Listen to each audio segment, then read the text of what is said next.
Welcome back to Entangled Discussions. We're now up to episode 2 of series 2. So following on midway through May's theme of promoting promoting organisations that provide support and engagement for the quantum and scientific arena. We focus on an area that's such a big part of my role and the company role, the bridging from academia to industry.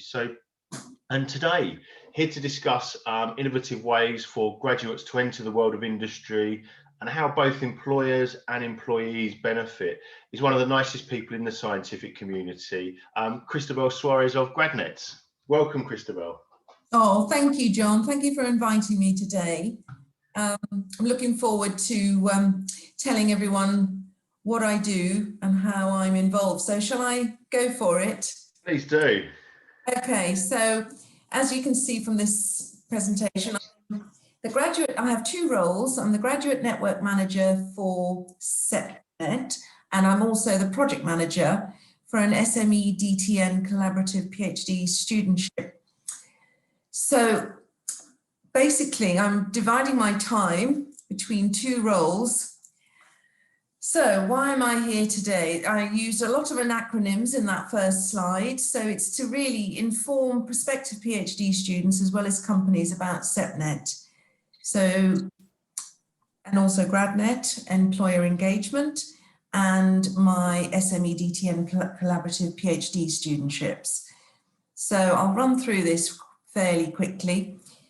SEPNet is the Southeast Physics Network, and in that first slide you may have caught some of the 9 partner universities, and basically 2008 we received a lot of money, 12.5 million from HEFGI, now known as the Office for Students, and we were able to increase undergraduate numbers studying physics at the 9 universities that form the partnership. And then in 2013 we had another tranche of money to support postgraduate researchers. So that's when I took on this role as the graduate training manager. So GRADNet is the graduate network of SEPNet. So this is the team, very small. We're all based at different universities. So our executive director is at the University of Hearts, and our outreach director is at Queen Mary, and Veronica Benson, who deals with employability, and myself are based at the University of Surrey. So there are 3 strands to our SEPNet partnership: outreach and public engagement, employability, and graduate network training. So what's the mission for GRADNet? So we work closely with employers, making sure that the skills that they need for the work that they do is encouraged by the research and training opportunities that GRADNet provides. So I work closely with companies who design workshops for us, physical workshops, and you know, it's an opportunity for our postgraduate researchers and early career researchers to get involved with working with companies and seeing what sort of roles they can do in industry. And it gives them an opportunity to see the various forms of training that we offer as well. So it's basically trying to encourage them to see that they can transfer those skills of data analysis into the workplace. And if we have a workshop where someone is working in it doesn't have to be related to their research area, they can still transfer those skills. And you know, recently we had a PhD student that was doing photonics at Surrey, and he came to an acoustics workshop. So the company were actually working on the acoustics of buildings, and he attended that workshop, and then a year later he approached the company, and he's now working for that company. And as a result, he then came back to run a workshop for me, and of course it was great because he was able to speak to the current cohort of students, and he was closer in age than maybe the previous workshop lead who'd been at the company a long time. In fact, was the CEO. So they felt less daunting having someone closer in age to them giving the workshop. So it's all about experiential opportunities, and we usually do them face to face, but due to the pandemic, everything had to be switched online last year. So, you know, what's in it for a postgraduate student? Basically, I put on a program each academic year that has advanced physics courses. I have residential workshops and conferences where we look at turning science ideas into business. We have the usual workshops which are employer-led. At the start of our of GRADNet, we actually had students design online resources for students. It was a wish I'd known earlier. And if you look at our website, I'll give you the link later on, you can see some of the resources which are available that were designed by our students at the time when they were doing their PhD. And in fact, all the people that did those courses, those online resources, have now got great jobs and come back and do workshops for us. Oops, sorry, I moved on a bit quickly. So there you are. That's why we encourage postgraduate researchers to do the training that we offer. And it's not compulsory, and they can choose which ones they need to do. But I think, you know, most researchers have to fulfill so many skills courses, and this is a good way to do it. So there we go. So these are the reasons why someone should take up the training that I offer. Gets you off campus, broadens your horizons. It's, you know, it's as I said before, it does fulfill the STFC and EPSRC training requirements. And it's also a great opportunity to network with other students, because quite often they're working in the same area, but they've never met before.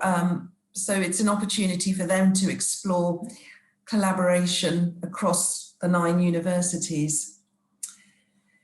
So this is one of our lovely events. We were at Herstmonceux Castle in 2018. We were celebrating 10 years of SEPNet, and these are the students that attended our employer-led workshops, which we were very lucky to have at Herstmonceux Castle.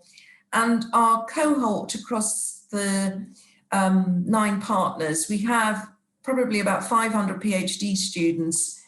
So it's quite a big cohort, and usually probably 2/3 are engaging in the training that we offer.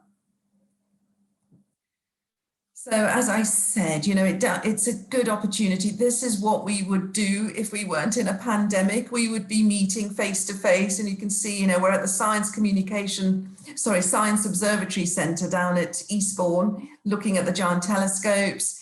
We're at IBM near Winchester, where I think we were teaching them how to make trebuchets. So look that one up if you don't know what that is. We were at the Culham Science Centre in near Oxford. The one there with the 2 happy students exchanging an Amazon voucher were student-led conferences, which is a great opportunity for students to design and deliver a conference that is organised purely by students. So I'm moving on now to also employability. So within our GRADNet scheme, as well as training, we're trying to raise awareness of career opportunities in business and industry. So it's self-explanatory in the slide, so I won't go through to all of it, but it's working with employers, setting up career panels and short paid placements. So quite often if someone is a SEPNet student and they are funded by STFC or EPSRC, they can take a break from their study and have a short placement. And in fact, they're encouraged to do that because it gives them an insight into what business needs, and it can also help them with their PhD research depending on where they do it. So my colleague Veronica Benson is our employer liaison director, and she sets up the placements, so here we go now. This is an interesting statistic. So of our SEPNet PhD graduates in non-academic careers, and there's a breakdown here by sector. So it's quite interesting to see where everybody goes.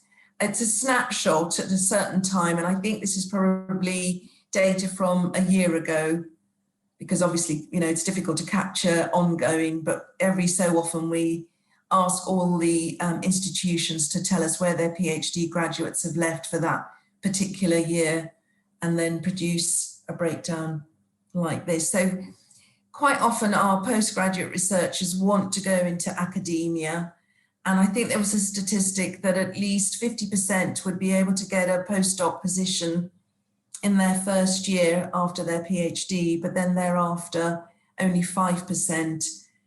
So, you know, we want to support them, be able to get a job in industry if that's what they want, and if they don't, that's fine.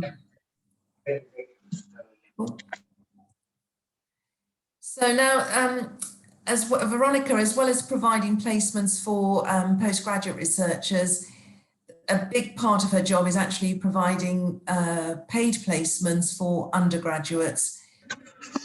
Physics and maths undergraduates apply for placements, and that usually happens over the summer. And incredibly, last year, when the majority of them had to be online, there was great take up. And in fact, I know a PGR, one of my PGRs from Southampton, did a placement online with a company called Cross Fusion Energy, I think, and did, in fact, after you finished writing up his PhD, is now working for that company. So, you know, this is the sort of thing that we want to hear about. You know, it's about making contacts, reaching out, linking, networking, and then getting a job. So that's the graduate network of SEPNet, and hopefully these slides, well, I can make them available, but there's the training schedule link to, if you go on the website, www.sepnet.ac.uk, you'll be able to see what we do and the sort of training that I offer for our students. Last week we actually ran, or 2 weeks ago, we actually ran a quantum computing workshop, and it'll be interesting if you want to go on there to just to see the international speakers that we attracted for that workshop. And I really do hope that I'll be able to do it face to face next year or the year after. So if it's okay with you, John, I'm going to move on to my other role. So yeah, please do. So I'm also the project manager for SEPNet's SME DTN collaborative PhD projects. So again, we've got a lot of anachronisms here. So it's small, medium enterprise, doctoral training network. So we're trying to basically find companies and SEPNet academics to work together and basically provide industry relevant research projects for prospective PhD students. So this was launched in October 2020. The reason we wanted to do this was it's an effective way of conducting research and development. The cost of the research to SMEs can be prohibitive. So if a small company can work with one of our SEPNet institutions, they can have access to the labs, to maybe some data. Quite often we work with the National Physical Laboratory and Rutherford Appleton Laboratory, so they can offer in-kind contributions. So basically we did have some funding from Research England to support this collaborative PhD project, and we're really hoping that it'll take off and it'll be a model for future funding of PhDs. But trying to organise something like this in a pandemic and network online isn't easy, but we've got some projects emerging already, even though we only launched in October, so that's a good start. So ideally, we're looking for collaboration with 2 companies, and they pay 40% each of the studentship costs, with a contribution from RED and a contribution from the SEPNet institution. We have already run a pilot scheme where this has worked in radiation and detection. So we're trying to do it in other areas. And the sticking point is always about consortium framework agreements and IP, but we have the model that's working using the Lambert-D model, and that's what we're using going forward.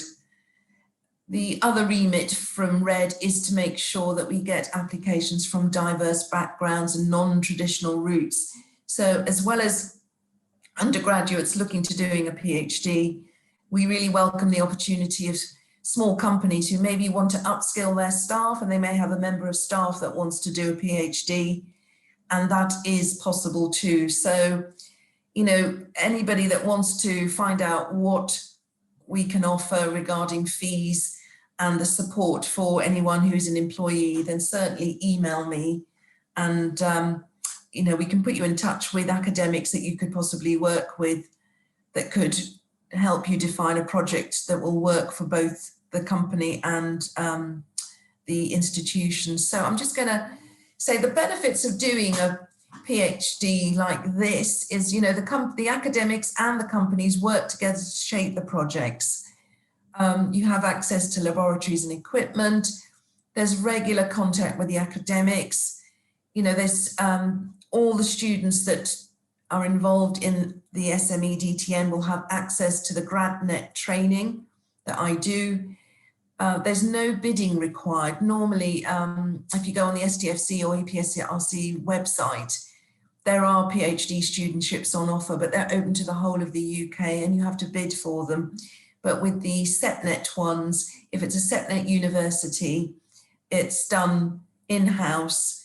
So it's basically trying to encourage companies to reach out to the SEPNet institutions, find an academic that's doing some research that will help your development in research and innovation, and talk through how a project could evolve and it would help your business.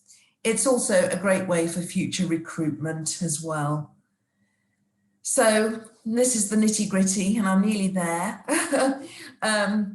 This is just an example and a model if we had two companies, and I can tell you that we have already, I've got 3 projects in the pipeline where 2 companies are happy to work together. They're not competitors because one is working in ceramic composites and one is working in detectors, and both of them need research done in producing a component within the detector that's made of a certain composite that won't corrode.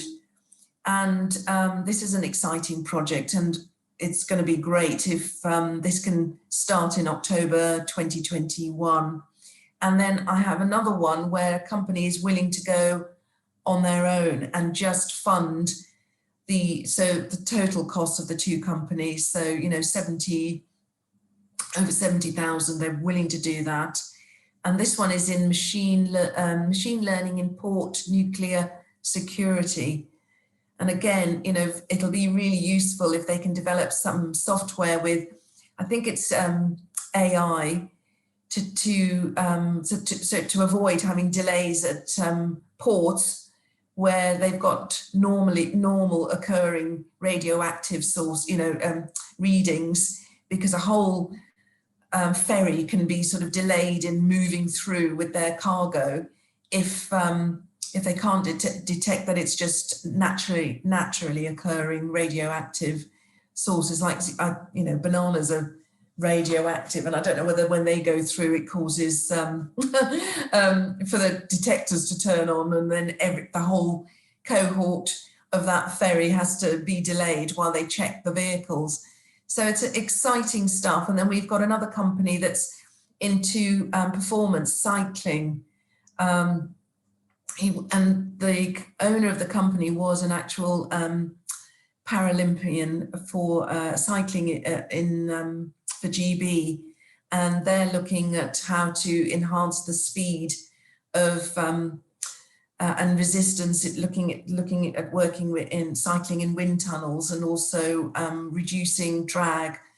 So that's another project that's coming up, which is exciting because we might actually get a gold medal maybe going forward. Okay, so that's it now. Thank you. Any questions?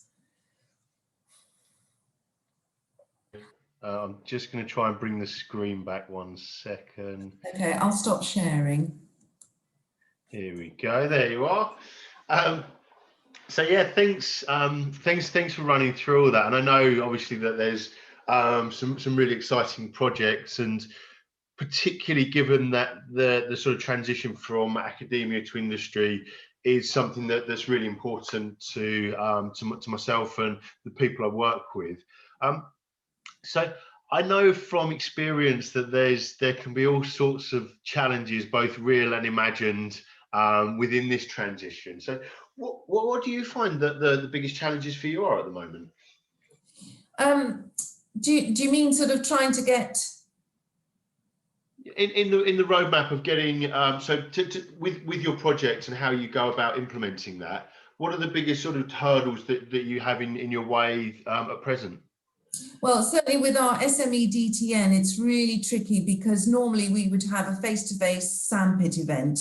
Yeah. So we're trying to do a sandpit event with 50 people online, trying to get 4 different themes, trying to get the companies to invite the correct companies, make sure the academics that are engaged in that field, in that research area can attend. And I think because of our current pandemic, it's been really difficult because academics haven't had the headspace to think about working with industry, because they've been looking at switching all their face-to-face online, face-to-face material to online. So I think the duties have had to take precedence, obviously, so that the student experience can still be a good one, albeit online and virtual. So trying to get academics to reach out to relevant companies and see what is possible has been tricky. And we've tried to get them together through online sandpit networking events, and we're going to have to try and do more as the project evolves. It's much easier when you do these events face-to-face, because so many conversations can take place over lunch, by the coffee machine, and trying to put people in a room and say, right, talk about what you do and what you need help in, and try and find the right academic to talk to about how to help you in devising a project that will be beneficial to your company's growth is not easy at all. So, and I'm not a physicist, so I'm trying to matchmake, but I don't know the relevant areas, and trying to find the correct person to contact the right person at the company is difficult. It is difficult. And then obviously the pandemic aside, I think what's happening with the pandemic is probably above all of our pay grade at the moment. But aside from that, with the sort of the scientific and business community in general, what sort of things could we be doing to help smooth that path and make this pathway more well trodden by by PhD students and businesses? I think it's just having an awareness of what's going on in the research areas, trying to get academics to see what industry needs, and that is difficult. But through the students that we've seen get their PhDs, making them aware that we have these sort of projects, these sort of schemes available. So, basically, I suppose, keeping in touch through LinkedIn groups and making them aware that, okay, when they leave and go to a company, if that company is interested in upskilling their staff, then there is this opportunity to maybe embark on an SME DTN project. I suppose it's relying on people who've already come through the system and seeing what is possible. Because quite often, maybe somebody has gone into working in industry, would like to do a PhD, but isn't aware that they can do it maybe through this scheme. And it's trying to get that word of mouth, so that it's advertising it through someone because just trying to email somebody, You know, I'm not sending emails to companies and just asking them, do you want to be part of this scheme? It's usually somebody that's already familiar with SEPNet placements, SEPNet careers panels that we already do, and just making them aware of what could be possible if the timing is right for them. Yeah, and I feel your pain when it comes to, you know, reaching out to companies or candidates and things like that. Funnily enough, I spend a lot of my day doing that. So, but I certainly would echo that message that, you know, the word of mouth side of things is a great way to encourage that. And I think that the upskilling process that you're going through to combine the industry and academia is something that's so often overlooked. And I think that there tends, or certainly from my viewpoint, there seem to be a lot of misconceptions about it. So you mentioned about people in industry maybe going back to do a PhD or postdoc, and it surprised me actually how many people think that once you go into industry, there's no way back into academia. And my experience with people I've worked with has been the opposite, and it's more often the case that people don't want to go back into academia because the money and the work-life balance and so on aren't so good. But it is a path that is trodden. So that's something that I think having this kind of project would be a great way for people to you know, to look to sort of go the other way and go back into academia. It's a brilliant way of somebody who always wanted to do a PhD but didn't have the opportunity. You know, if somebody's been working for a company for 20 odd years, all that experience that they've got, there's nothing to stop them doing a PhD and continuing working for the company. You know, they can be based at the company and split their time between wherever, you know, if they need to be near a lab, they can split their time between the two, you know, the SEPNet institution and the company. So, you know, we're looking for people from diverse backgrounds to come forward. So it doesn't always have to be the traditional route, just to make people aware that there are other ways of doing a PhD. But it's making that awareness, to be honest, because we've reached out to our SEPNet companies, and it isn't always possible for them in the time frame that we've got. But it makes them think that, you know, they could reach out to a university to see how they could work together. I mean, there is a lot of interesting projects going emerging, and all sorts of schemes, particularly with startups. I mean, I have to say, though, our scheme isn't great for startups. If you've only got a company of 10, you know, for someone, I think someone quoted that if you need 10,000 a year towards this scheme, your turnover needs to be about 300K. So it's probably not great for a startup, but a medium-sized company. And working with a large company, you know, we do have GlaxoSmithKline who are interested in offering in-kind contributions. As I said, the National Physical Laboratory as well are involved. So I think as long as there's no competitor, because you obviously, you know, as long as that you're not in competition, then it's a good way forward. Yeah, and I think with those sorts of arrangements as well, you often get the collaboration pieces as well. And you know, I see it particularly in quantum that, and for the photonics arena to an extent, that companies that even sometimes companies that are ostensibly competitors, they will work together on things, and they will collaborate to try and make a best of breed product between them, and that they may not have been able to have done individually, or not so effectively. So that's something that I think could really benefit that collaboration piece, with particularly with someone who can kind of vouch for both sides of the equation.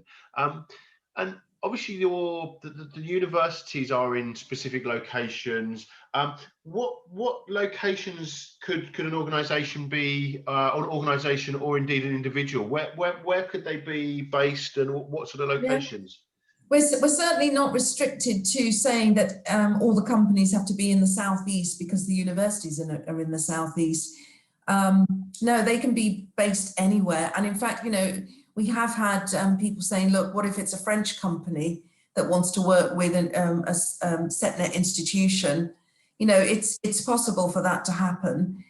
We just have to factor in if the time for the students, say if they were based at the University of Hertfordshire and they had to travel to France regularly, funding for that would have to be factored into the actual studentship costs.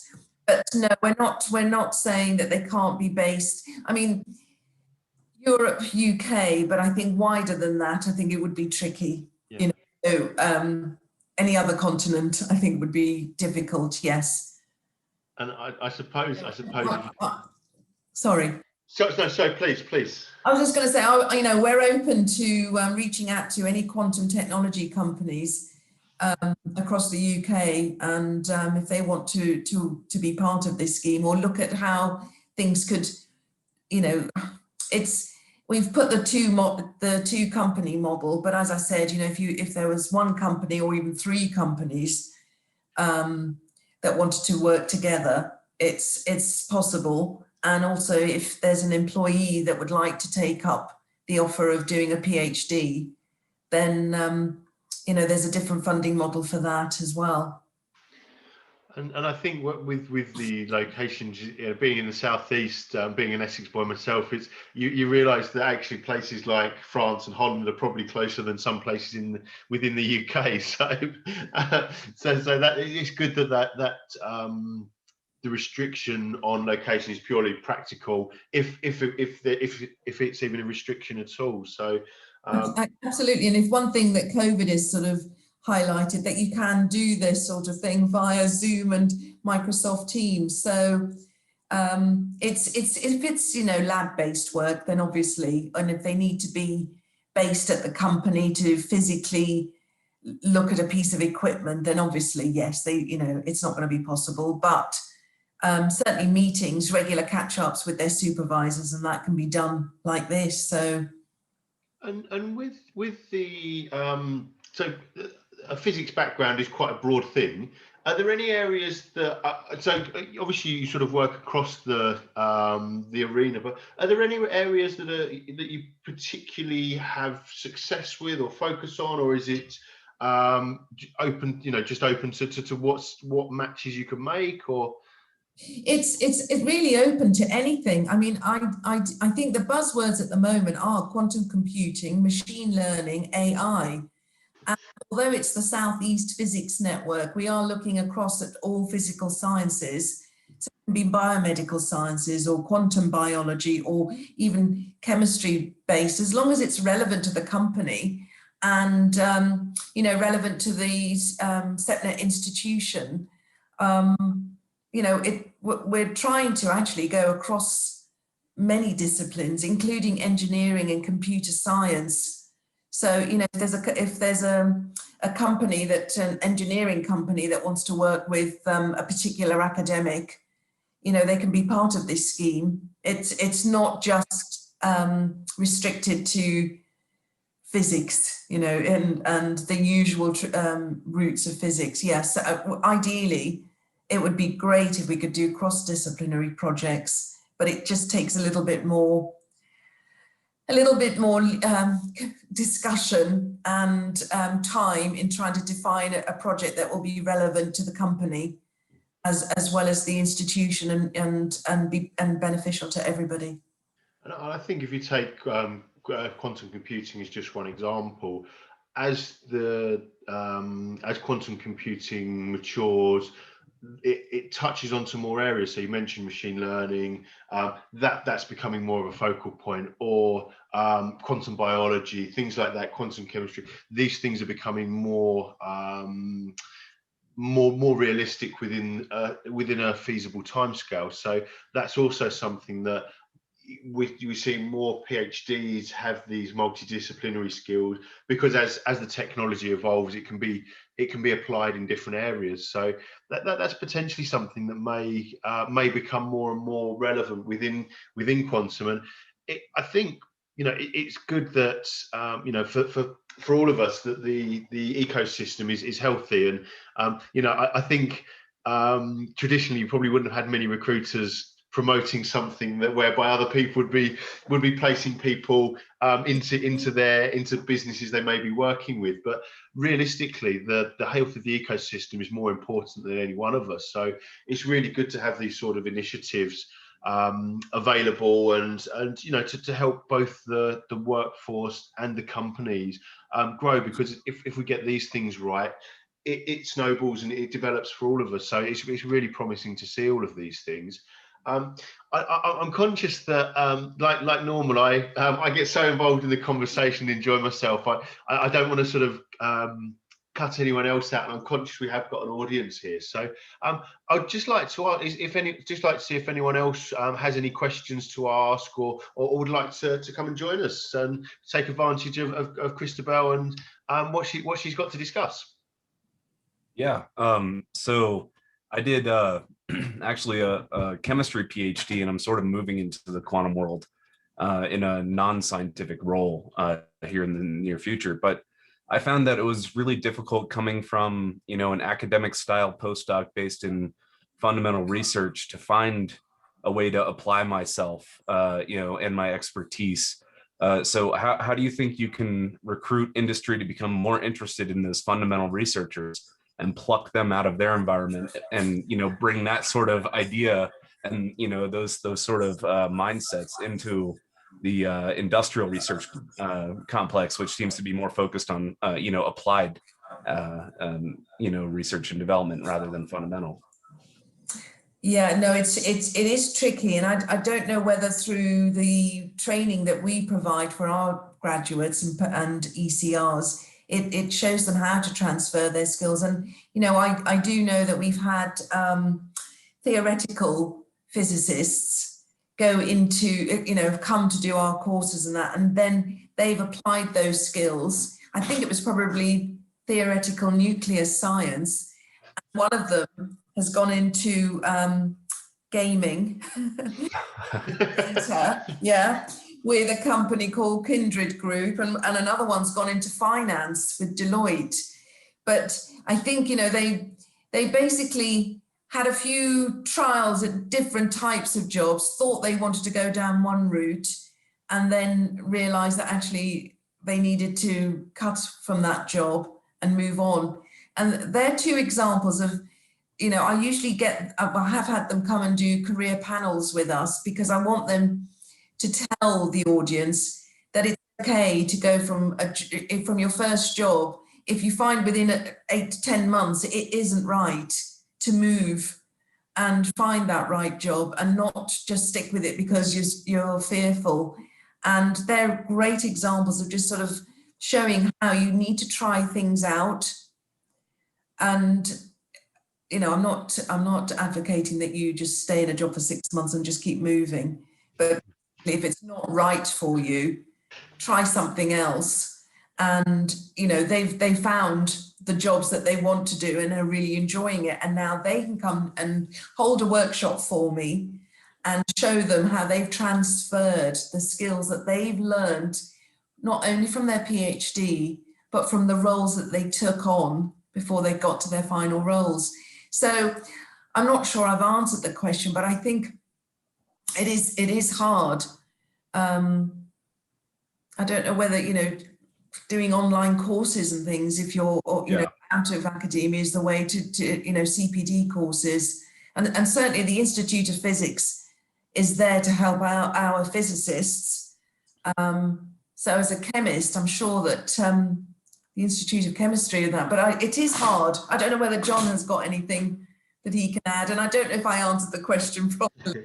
That's okay. It was just that, I specifically seemed to notice that in the application process that, it seemed like only the companies that had had some previous experience with a physical chemist would see that someone who had a classical training in chemistry may actually be useful in some laser application or something to that effect, or even optics. And it's really only those companies I would always hear in the first bit of like that first call of an interview. They'd say, hey, we happen to have a physical chemist who works in this facility and does this, so we know that you have some of these skills. And, this comes from a fundamental research environment. And I find that, a lot of times they want you to sell how your fundamental research environment is useful to them, when really, that should be taken as a given, in my opinion. So I think some industry players just need to see where that, fundamental research, has its, skill set that is actually directly applicable to what they're trying to do. And it's just a matter of a little bit of extra training or something. Yeah, in my opinion. Yes, yeah, in-house training. Exactly. Because I'm not an employer, I'm not really the best person to answer the question, but I think, yes, it's having access to the training so that what you're trying to offer is relevant, and that you can, mold into the role that you're trying to achieve. And I think, yeah, I think so. I think one other thing that comes into play is get a good recruiter who knows who knows the right clients and what they can where things may fit. Because if you take quantum as one example, the talent pool isn't sufficient enough for everyone to go down and get someone classically trained in what they need them to do. So it's going to be a lot of people are going to be looking at what the caliber of the person is, how they can develop those training courses, as mentioned. Some companies are a little bit more innovative and understand that now. Others need a little bit more education, and potentially the ones that get it already, they may be the better places to go through that transition as well. So and it's going to take us all pulling together to manage this process. This isn't something that can just come from SEPNet or from a recruiter or from universities or from companies. It needs everyone's stimulus and more people than I've just mentioned there as well. So we're in the sort of space where actually we're kind of building it as we go along. So there isn't necessarily a model or a playbook that we can go back to. We've got to write the rules ourselves. I think this is where placements for undergraduates comes into its own, and postgraduates, because then, employers can see they've taken somebody on and they can see where the skills gap is possibly, but it's only a short placement. It's not like a 2-year contract, and just become aware of where the skills gap is, and then address it going forward, and maybe speaking to the coordinators at the universities to say, we need students coming out with more refined skills in whatever. Yeah, the statistic I was given when I was graduating with my PhD was that 90% of PhDs that are trained in academia for academia end up in industry roles. So it seems like there's a bit of a disconnect, and especially when it comes to graduate research funding, like you were discussing, that industry would you would think they would have a stronger interest in maybe occasionally funding a graduate student in a particular lab to develop those skills, but also have the leverage to say, hey, but we want you to also work on the things relevant to our business development and our product development. I think it's going to be the way forward, because I think certainly in the UK funding is not going to be readily available, and it's a good way. It's also a good way of making sure that the research is industry relevant, and from my perspective, industry relevant research that will help UK PLC in the long run. And I think that's one of the themes, is that public money will stimulate something, but it requires, after that initial stage, it requires industry to come in and take the baton and run with it, because there's only so much, with the best will in the world, there's only so much that can come from the taxpayer that an industry does need to fill in those blanks. But obviously the public money can be sort of targeted to stimulate that. And I think that's the trick, is getting that blend right. Because if you take, we've been talking about interdisciplinary or academia into industry and looking at these sorts of things. And I think we've seen, particularly over the last few years, that how crucial diversity is in a workforce, and and this is just another sort of diversity. If you're bringing people with disparate backgrounds together, that's a good thing for a company's for its workforce, for its profit margins, for its technology, for so many different areas. And I think, as with anything within the sciences, that sort of serendipity is something that it creates results that no one necessarily expected in the first place. So I think that's something that the more and more people that people see the results from these things, the more and more people will be thinking, well, why haven't we done this before? Why have we looked for this mythical wish list when actually there were so many other ways of getting to the result we wanted, and actually we've brought other things into the equation that we wouldn't have known of otherwise.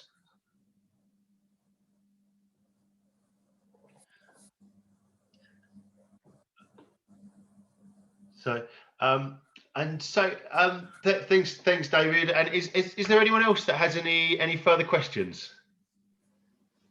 I did, yeah. Hi, Jeffrey, come in.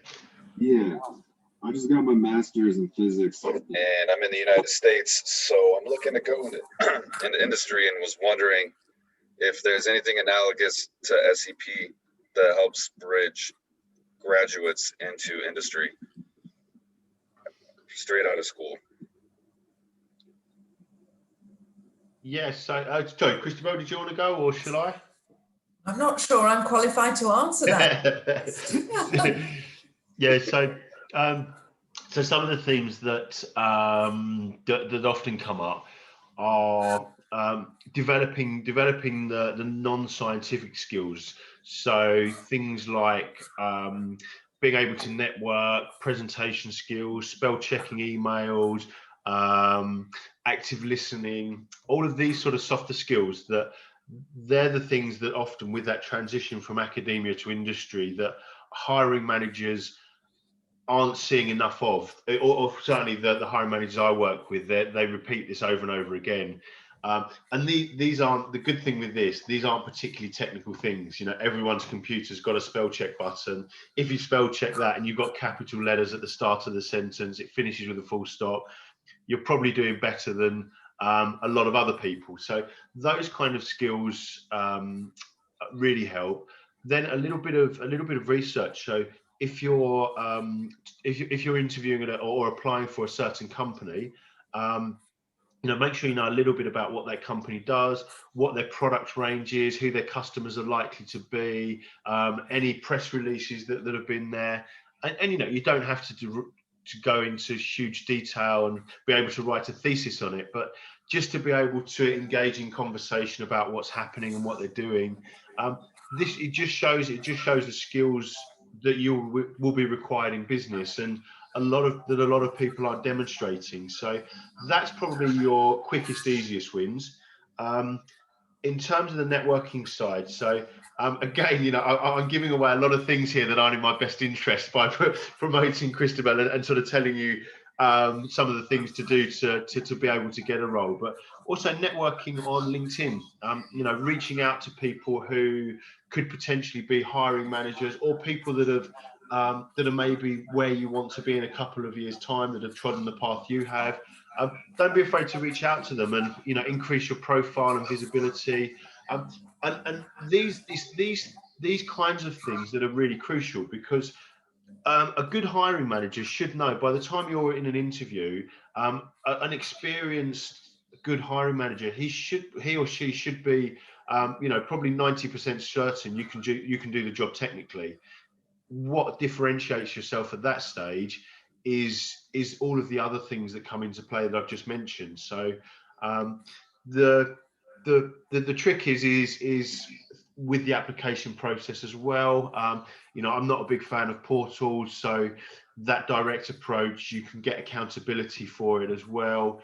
And you know, I've got some videos and talks that I've given previously, and some that are upcoming as well, Jeff. So I can't remember whether I've shared them with you already or not, but if not, I can follow up with those as well and get them over to you. Yeah, I will just add, I think having an online presence these days is essential. And I know that when I first started working for GRADNet, and we had an induction day for PhD students, and I said, you know, join my LinkedIn group, join my GRADNet group, and they just said, no, we don't want to have an online presence. And I said, no, neither do I, but the only way forward is to have an online presence. And in fact, I'm now embracing it in that I'm getting a trainer to talk to us about networking and a guide to virtual networking by putting it on LinkedIn. So I use a company called Skillfluence, who are great at providing courses like this. And as I said, if you have a look at my website, you'll see the sort of courses that are out there to help people have more visibility. And I think following on from that as well, there's no kind of magic wand that, you know, if you do one thing, this will happen. It's very much having little incremental gains, and, you know, putting a percent, you know, increasing your networking skills, making sure your LinkedIn profile is accurate, up to date, and references the things you're looking at. You know, making sure that you've used a spell check. You know, and all of these little things, they add, you know, a couple of percent here and a couple of percent there. But when you put them all together, it makes a really powerful total where the sum is greater than the whole is greater than the sum of the parts. And if people want to reach out to me and have a more sort of tailored conversation about these things, I'm always happy to speak. And, you know, hopefully I'll have the right role, but even if not, you know, I'm happy to sort of give some guidance on these things. And coming back to what I mentioned before, it's the health of the ecosystem is far more important. So if I can help someone get a job directly, you know, that I'm happy to do so. And funnily enough, I've actually I've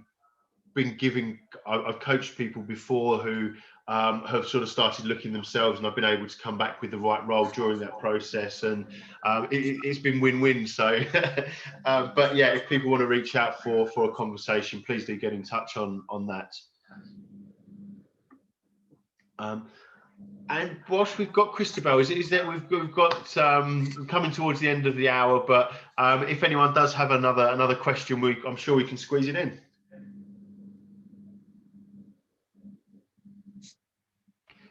Well, I think that vouches for what a great job you've done presenting today, Cristobel, and giving everyone a good insight into what you do and how you're helping us all. So, were there any sort of closing comments that you wanted to bring to the table? Well, I think it's just trying to reach out to prospective PhD students and prospective companies that want to connect with us and you know, work with our SEPNet institutions for in developing future projects. But I think if I was to give anybody any advice about the future and employment, and that is to develop a resilience and you know, nothing is forever. So you know, to chop and change and find the right role is so important. And so I'd just like to obviously thank you for everything today. It's been a really good talk, and I think there's a lot of value that people will find. And just to let everyone know, so we're back next Tuesday at the same time, 4:30 British summer time, where we'll be speaking with Celia Young of Oxford University's Quantum Computing User Experience Group about diversity and inclusion. And we'll also be back with Cristobel, Najwa and Celia on May the 25th, where the true meaning of entangled discussions comes together, and we bring all of the people together to really sort of supercharge their ideas and take it to the next level. So just obviously thanks to everyone that's here live, thanks to everyone that's watching on YouTube, and see you all next week. Thank you, Cristobel. You're welcome. Thank you everyone for listening. Take care, John. Bye. Cheers. Bye-bye.